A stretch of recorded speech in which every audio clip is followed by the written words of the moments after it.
এখনকার সময়ে যারা কাজ করছে, যাদের ছবি রিলিজ হয়েছে বা হচ্ছে, প্লিজ একটু যদি আমার যেরকম পুরনো ছবি এনে কম্পেয়ার করা হয়, প্লিজ তাদের পুরনো ছবিগুলো যদি একটু কম্পেয়ার করেন দেখতে পারবেন অনেকের এটা বড় হয়ে গেছে, অনেকের এটা চেপে গেছে, অনেকের এটা চেপে গেছে। 99.9% ইন্ডাস্ট্রির মানুষ এখন অ্যাস্থেটিক ট্রিটমেন্ট নেয়। হ্যাঁ, হয়তো বোটক্স করে, botox, filler, threading, it's a very common thing. Gluta নিচ্ছে নিয়ে সাদা ধপধপ হয়ে যাচ্ছে, সবাই করেছে, সবাই করে, কেউ স্বীকার করে না। এক্স্যাক্টলি।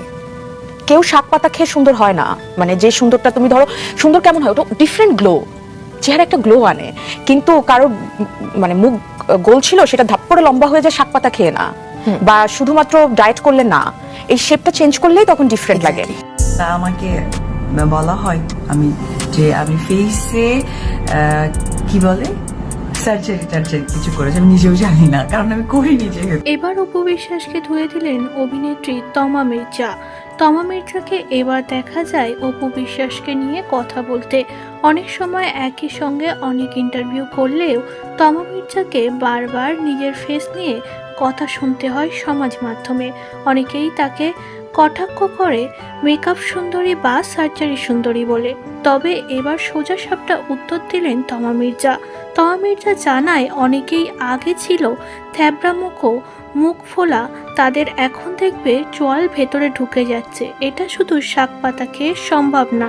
যারা কালো ছিল হঠাৎই থপথপে ফর্সা হয়ে যাচ্ছে, এটা রাতারাতি সম্ভব না। সবাই বুটক্স করায়, সবাই ট্রিটমেন্ট নেয়, তবে সামনে এসে কেউই স্বীকার করে না।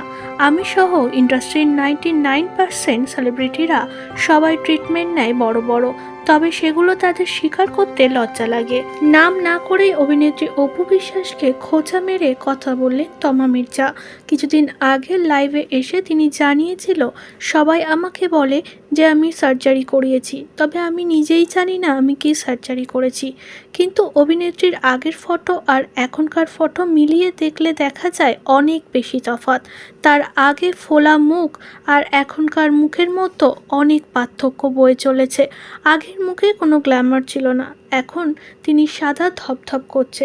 তাই তো এবার নাম না করেই খোঁচা মারল অভিনেত্রী অপু বিশ্বাসকে তমা মির্জা।